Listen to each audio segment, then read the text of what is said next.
Good afternoon, everybody. Professor Demito here, and I had a few minutes in clinic, so I thought that I would take this time and go over the personal leadership development plan so that you could get some expectations as to how a scholarly paper is written. Now, I have an example paper here. This is one of my previous students. I've removed all identifiers, and we're going to go over it so that you can see how a scholarly paper should be written. This is not by any means the best paper I've ever read in the world, but we're going to go through it so that you can understand how to develop your paper. I grade papers according to proper APA formatting, writing style, structure. So let's go through this paper and see what we can find. All right, so this is the title page. All papers rather have a running head, and the running head is typically a couple of words from your title.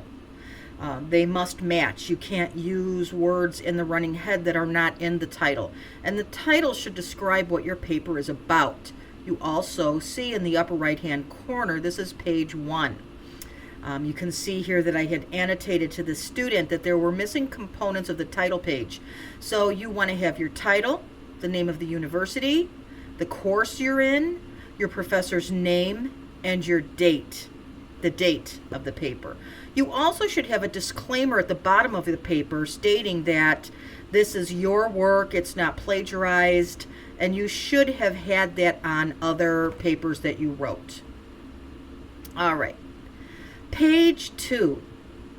In page 2, you can see that your running head continues here without the word running head in front of it. And we have a page 2 up here. Now, your title is how you begin your papers. Now, the first paragraph of any paper is an introduction paragraph, but you never write the word introduction here. It is a noun. So the title of your paper, and it must match what you have on your title page, goes here, and it is not bold. The first paragraph that you write gives the reader an understanding of what your paper is going to be written about. So it is an introduction of sorts that allows the reader to see what the components of your paper is going to be. And that can be 1 or 2 paragraphs. So this introductory paragraph, introduction is 2. And you can also see here, and I've crossed this out, you can see I have corrected some errors here. This paper will address the leadership philosophy and role of an APN leadership style, leadership theory, and characteristics and skills of a future nurse leader. And this is very important. This is your purpose statement. Anytime you're writing a paper, that first paragraph or 2 must include a purpose statement. And the purpose statement sums up in a sentence what you're writing your paper about. Now we're going to begin the body of the paper. And the body of the paper starts with a section on the rubric. You need to address each section on the rubric, and that's going to be your heading. Headings are centered and bold with large words capitalized. Make sure you're very careful with your APA formatting because I look at that closely. You can see here that this student has this citation here, and that's correct. And the way she has it here too. Something that you do not want to use in papers are quotes. I have had people turn papers in that were essentially quote after quote after quote. And at the master's level, you should not be using quotations. You should be paraphrasing all content and then citing it. Quotes are a form of plagiarism that is not expected at the master's level. So you can see the pieces of this paragraph completely explain what that heading spoke to. So all aspects of that heading are discussed in these paragraphs. And when you're writing a paragraph, keep in mind your grammar and sentence structure. A paragraph is a thought. If the thought changes, you need to begin a new paragraph. I have some people who will do paragraphs that are over a page long, and that's not appropriate sentence structure. A paragraph has to be a minimum of 2 sentences in length.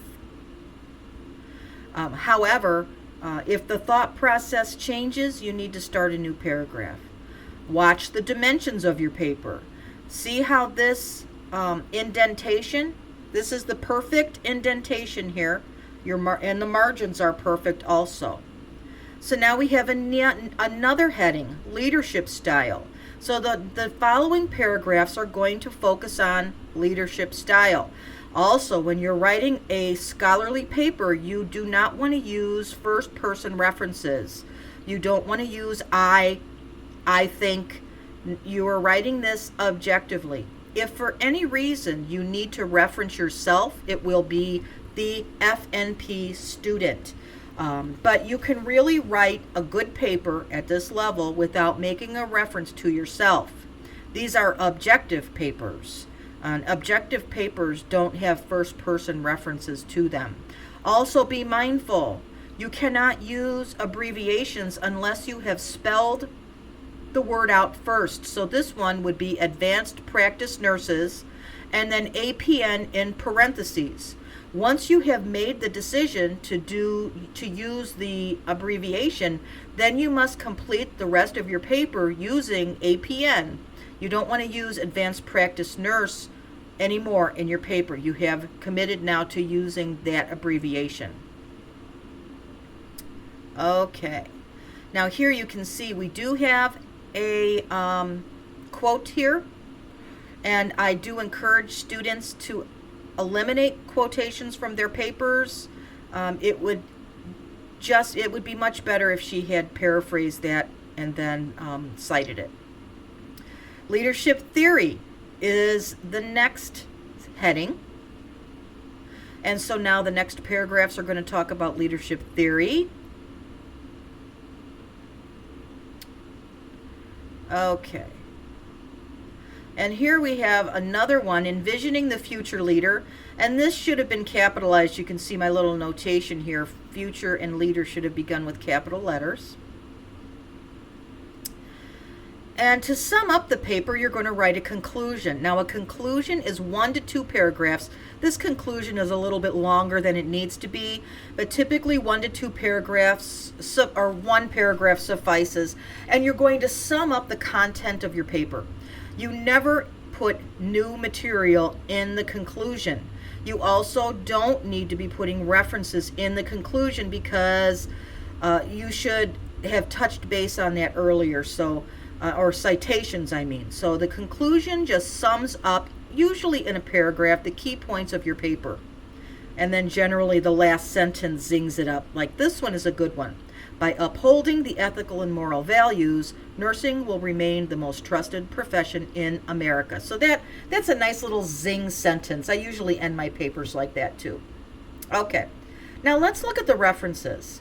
Now, I recommend people, especially since you're early in the program and you're going to have a major paper due with each course, it's not a bad idea to invest in an APA program like Reference Point or Perla. However, don't depend on them exclusively. I have found, because I've used them and I learned the hard way too, the references might not always be written properly. So let's look at this one, references. This is a nursing fact sheet from a web page. So you have the title here, and then the title of the web page that you're at is Nursing Fact Sheet, and that's to be in italics. And Perlo may not necessarily do that for you, so keep that in mind. If you're looking at a website, you need to have the title of the web page here in italics, and then retrieved from. Okay. Now this one is a nursing journal. So when you're looking at a nursing journal, you do not have to have this retrieved from there. So keep that in mind when you're doing your references too. But that's not the worst mistake you could ever possibly make. That's for sure. So go over your references and try to make sure that they're in appropriate APA format too, because I do look at all of those things. And I hope that you find this beneficial. And the first paper is always a big worry, so hopefully this will help. Have a good evening.